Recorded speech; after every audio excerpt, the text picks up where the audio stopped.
Entonces vamos a estar leyendo Mateo capítulo 2, Mateo 2 desde el verso 1. Mateo 2, verso 1. Cuando Jesús nació en Belén de Judea, en días del rey Herodes, vinieron del oriente a Jerusalén unos magos diciendo: ¿dónde está el rey de los judíos que ha nacido? Porque su estrella hemos visto en el oriente y venimos a adorarlo.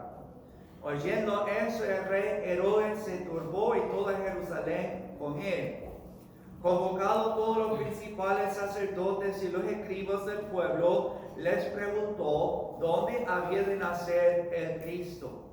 Ellos le dijeron, en Belén de Judea, porque así está escrito por el profeta: y tú, Belén, de la tierra de Judá, no eres la más pequeña de entre los príncipes de Judá, porque de ti saldrá un guiador que apacentará a mi pueblo Israel.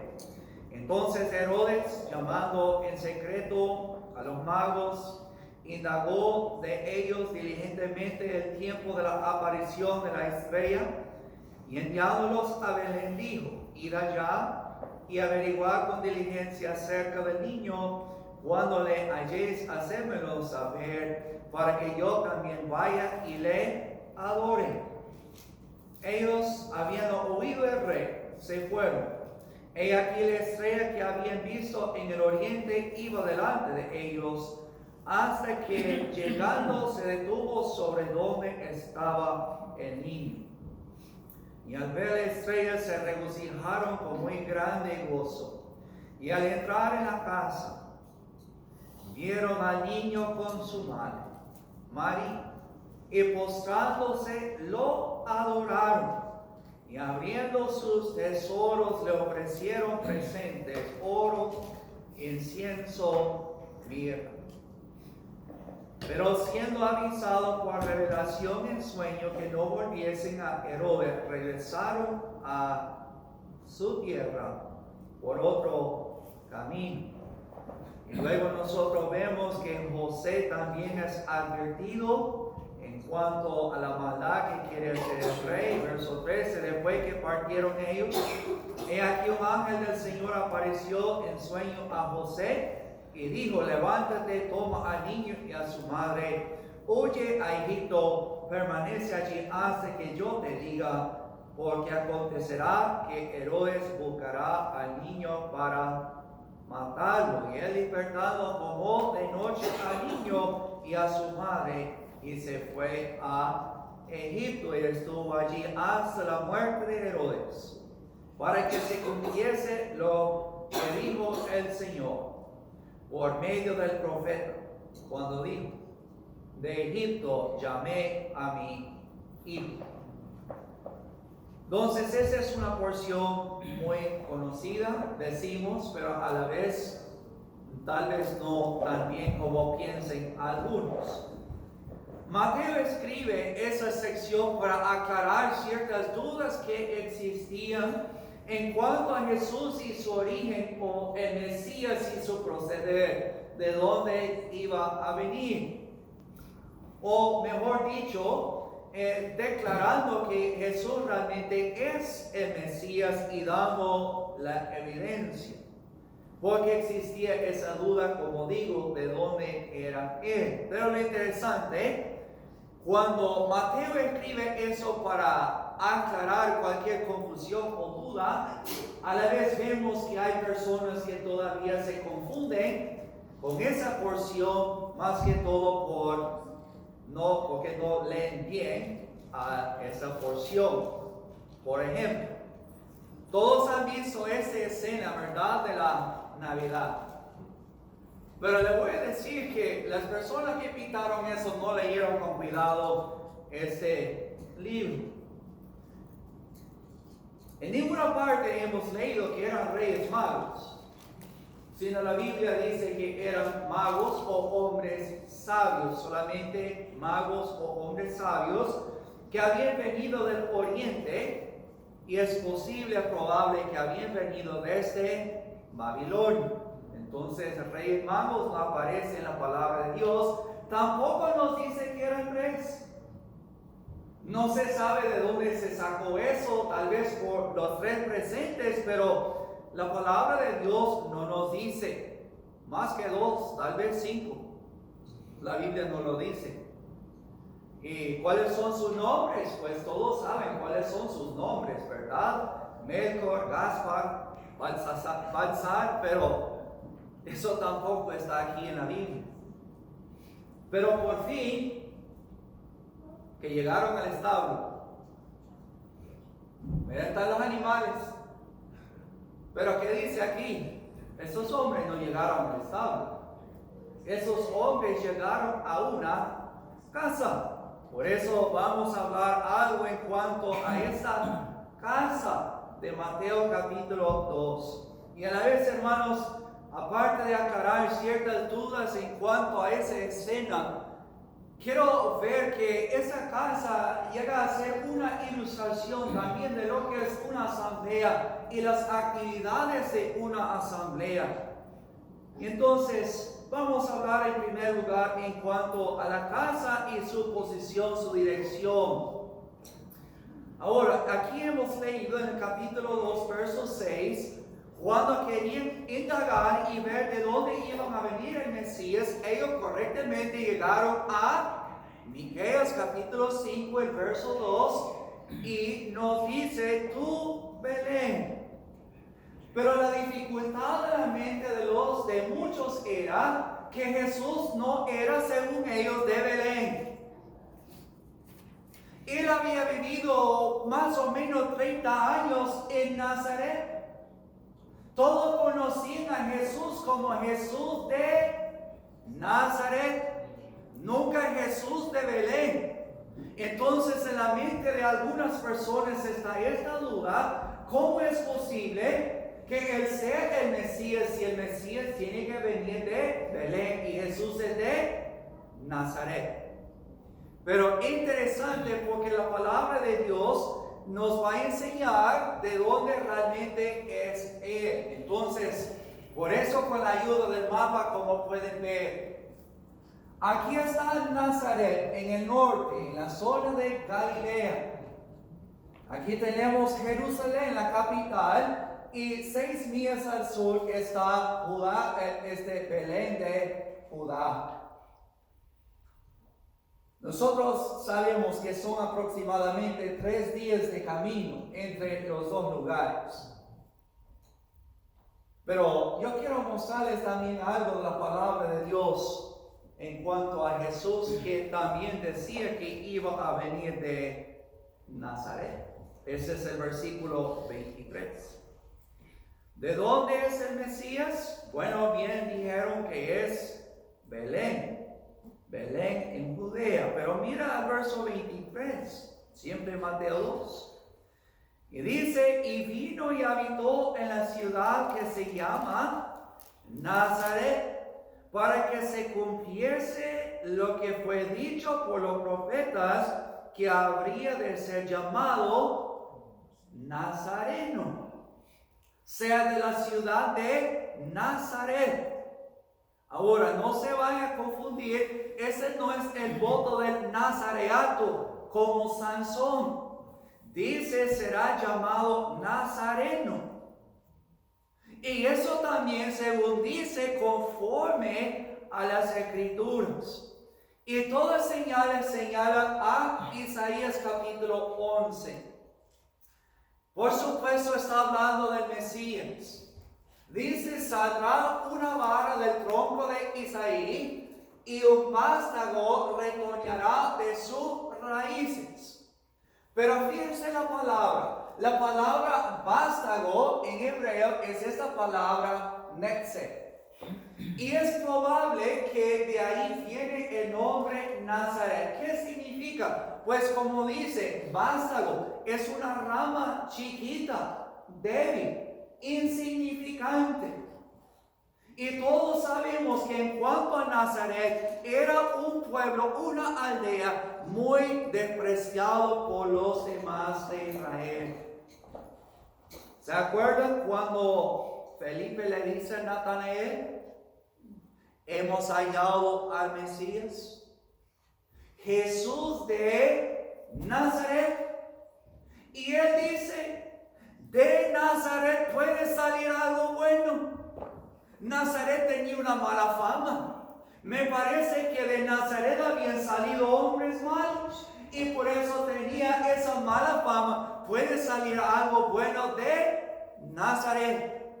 Y entonces la palabra de Dios nos habla de las dos cosas.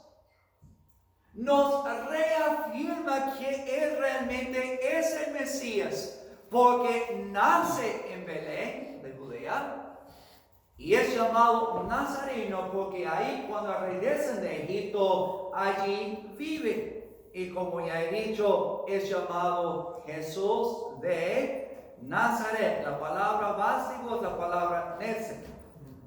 Usted puede ver lo que tiene en común. Netzer, Nazaret. Pero vamos a ver algo en cuanto a esa ciudad. Otra vez el verso 6 del capítulo 2. Cuando esos escribas van a las escrituras, verso 5, en Belén de Judea, porque está escrito por el profeta, ahora es el profeta Miqueas. Tú, Belén, de la tierra de Judá, no eres la más pequeña entre los príncipes de Judá, y de ti saldrá un guiador que apacentará a mi pueblo. Entonces es interesante.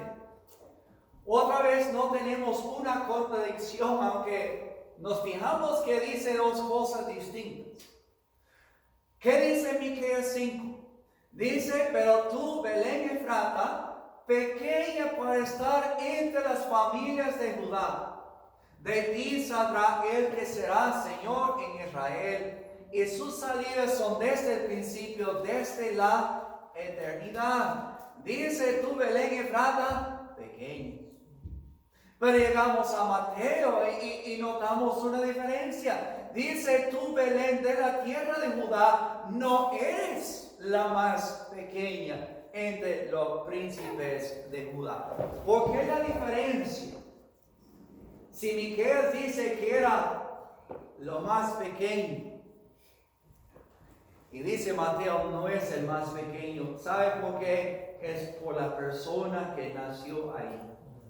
Eso es lo que hace toda la diferencia. No es contradicción. Era por supuesto una aldea muy pequeña. Pero Jesús llegó a ese mundo naciendo ahí, en ese lugar. Pero también queremos notar algo en cuanto a la ciudad de Belén.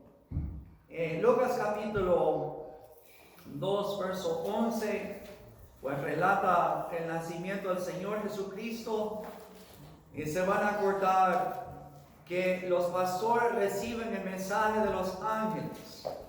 Esos sí llegaron al establo. Ellos sí llegaron a ver al niño envuelto en pañales en ese establo. Pero el verso 11 dice que os ha nacido hoy en la ciudad de David un Salvador que es Cristo el Señor. Otra vez hay que entender algo. Hay dos ciudades o lugares llamados la ciudad de David. Tenemos Belén, que es vinculado con David en su nacimiento. Por eso Belén es llamado, aquí como dice Lucas, en la ciudad de David, un Salvador. Pero también hemos notado que Jerusalén es llamado la ciudad de David. Y estuvimos viendo en Hebreos, Monte Sión. Si fuéramos a 2 Samuel, pudiéramos notar algo. Aunque David ha sido ungido como rey, había sido perseguido por Saúl, quien no quería renunciar a su posición de rey. No quería reconocer a David, pero después de su muerte, y después de esa guerra civil, cuando David por fin es establecido como rey, ¿dónde va a escoger David para poner su capital? Como vemos, él era de Belén, de Judá. Pero él va a ir a un lugar que era habitado por los jebuseos en territorio de Benjamín, de donde era Saúl. Y nosotros vemos ese lugar era una fortaleza. Por eso, en todo el tiempo de la conquista, todo el tiempo de los meses, esa zona no había sido conquistado por la nación aún. Pero una de las primeras cosas que hace David es que lleva a sus hombres a esa fortaleza, por decir, el lugar más difícil es el lugar donde se va a dirigir. Y David vence y toma posesión de ese monte Sión. Y por supuesto el límite por ahí pasa, el límite de Benjamín con Judá. Y nosotros vemos, él allí establece su trono. Por eso Jerusalén es llamado la ciudad de David. Entonces, ¿de dónde es el Mesías? Pues iba a nacer en Belén. Pues iba a ser llamado Nazareno. Pero a la vez dice, he llamado a mi hijo de Egipto. Y todo eso cuadra cuando nosotros miramos la palabra de Dios. Porque después de Belén van a Egipto, como vamos a ver, hasta la muerte del rey Herodes. Entonces, ese es el pueblo de la casa, su dirección. Se da cuenta de algo, ¿verdad? Estaba meditando en eso. Cuando nosotros pensamos en Dios, pensamos en uno que es infinito, que habita fuera de esa esfera que nosotros conocemos en este mundo. Él es eterno, pero Dios se interesa por el tiempo. Dios se interesa por la geografía. Dios nos da los detalles y nos habla no solamente de dónde iba a nacer el Hijo de Dios, nos habla de a dónde iba a vivir en Nazaret. Entonces, Dios es Dios de detalles. Pero vamos a hablar algo en cuanto a las personas de esta casa. Nosotros hemos leído aquí en el versículo 11, al entrar en la casa vieron al niño con su madre María. Y luego en el versículo 13 podemos ver que también está José. Y entonces, en cuanto a esta casa, pues la casa no tiene nada de atractivo en sí, sino las personas, o mejor dicho, la persona que estaba ahí era la atracción. La persona, ese niño que estaba allí. ¿No lo miren interesante? Que en cuanto a las religiones de ese mundo, todo el énfasis, toda la importancia es lo externo. Por eso los hombres levantan grandes catedrales, gastan miles en vidrios pintados, la arquitectura, la grandeza del lugar. Pero ¿sabe lo que hace atractiva la asamblea? No es el local, sino la persona que está en ese lugar. Aquí no tenemos ningún detalle, ninguna descripción de esta casa, si era de adobe, si era de madera, si tenía tejas, si era... No nos dice nada, porque la casa no era lo importante, sino la persona y las personas, como vamos a ver, que estaban allí. Nosotros no tenemos en ese mundo un santuario, ustedes lo saben, ¿verdad? Ese local, esas paredes no son santas. No tenemos piedras santas, ni puertas santas, ni púlpito santo. Nuestro santuario es celestial. Pero ¿quién está aquí? ¿Quiénes deben de estar aquí? Pues personas santas.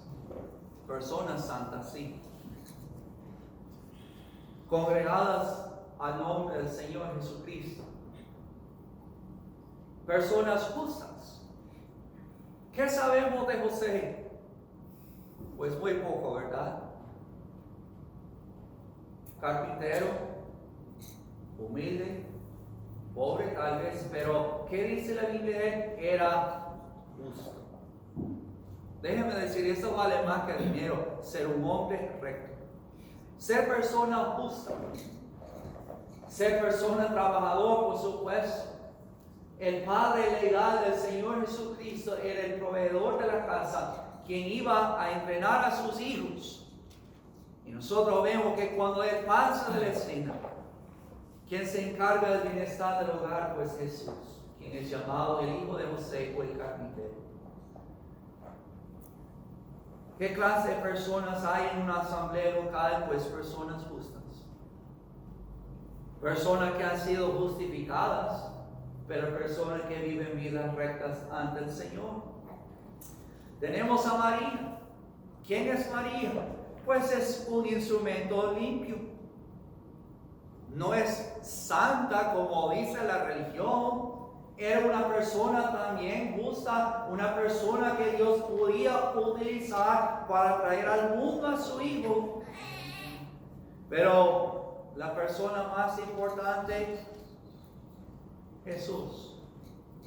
Y se va a dar cuenta cuando esos hombres llegan con su adoración. Dice el verso 11, vieron al niño con su madre y postrándose, ¿qué dice? Fíjense muy bien en los detalles. Lo adoraron. No a ella, a él. Y muchos están muy equivocados en cuanto a quien dirigen su adoración. El único digno de adoración es Él. Y la otra parte que tenemos en cuanto a las personas en la casa son esos hombres quienes habían venido tanta distancia con ese fin, con ese propósito de adorar. Nosotros sabemos que hay actividades de la asamblea. La actividad de la asamblea, oración, predicación del Evangelio, enseñanza de la palabra de Dios, trabajo con niños. Pero, ¿cuál es la actividad más importante de la asamblea? ¿A qué venían a hacer esos hombres? A adorar. Y nosotros debemos entender desde la perspectiva de Dios, antes de nuestro servicio, Él quiere nuestra adoración. Nosotros ya hemos visto muchas veces en cuanto a María, tenemos a Marta sirviendo, trabajando. María, ¿dónde estaba? Sentada a los pies de Cristo. La mejor porción era la de adorador.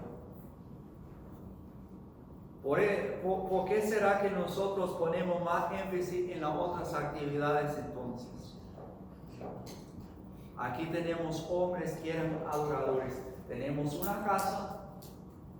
No nos habla de los detalles de la casa, eran las personas. O la persona de Cristo el enfoque. Pero vamos a hablar algo en cuanto al descubrimiento de la casa. ¿Cómo llegan esos hombres a la casa? Pues habían venido tal vez desde Babilonia. Habían hecho un gran viaje. Nosotros sabemos que eran hombres sabios, como es el sentido de la palabra mago, y ellos conforme la sabiduría humana, ¿a dónde se dirigen? Pues a la capital. Si hay un rey que ha nacido, por supuesto va a estar en la capital. Y nosotros vemos que ellos llegan a esa ciudad con todo su esplendor, su grandeza. Acuérdense lo que Herodes había hecho. Cómo había levantado de la pobreza, de la ruina a esa ciudad. Solamente en el templo había invertido 46 años de trabajo. Con tal que podían decir los discípulos, qué grandes piedras, mira el oro de este lugar. Y ese era el templo, sin hablar de todo lo demás de la ciudad. Y según la sabiduría humana, ellos pensaban, Jerusalén, alguna parte de esa ciudad tan espléndida. Pero no. El rey no estaba en Jerusalén. ¿Cómo entonces llegan a la casa? ¿Cómo descubren dónde está el rey que ha nacido? Bueno, nosotros podemos ver en primer lugar, dice verso 4, convocaron todos los principales sacerdotes, los escribas del pueblo, y les preguntó dónde había de nacer el Cristo. Y ellos dijeron, en Belén. ¿Cómo lo sabían? Por las escrituras. Tal vez hay verdaderos creyentes que con sinceridad buscan el lugar de adoración. ¿Cómo se van a dirigir? ¿Cómo van a llegar a ese lugar? Pues no va a ser por el intelecto humano, la sabiduría humana. Tiene que ser a través de las escrituras. Esos hombres fueron guiados por medio de las escrituras, porque aquí dice, qué bueno es que hay cuando hay creyentes con convicciones bíblicas. Usted sabe, en el mundo religioso la gente se congrega por orgullo, para que todos miren, ese sí es bien fiel, él llega a todas las reuniones. Algunos por orgullo, otros por miedo, porque ahí está amenazando el pastor, el predicador. Si no llega, ¿saben? Qué bueno es que cuando hay creyentes que llegan a una asamblea porque ellos son dirigidos por la palabra de Dios y tienen esa convicción, donde el Señor esté es donde yo quiero estar, no porque me queda a la vuelta de la cuadra.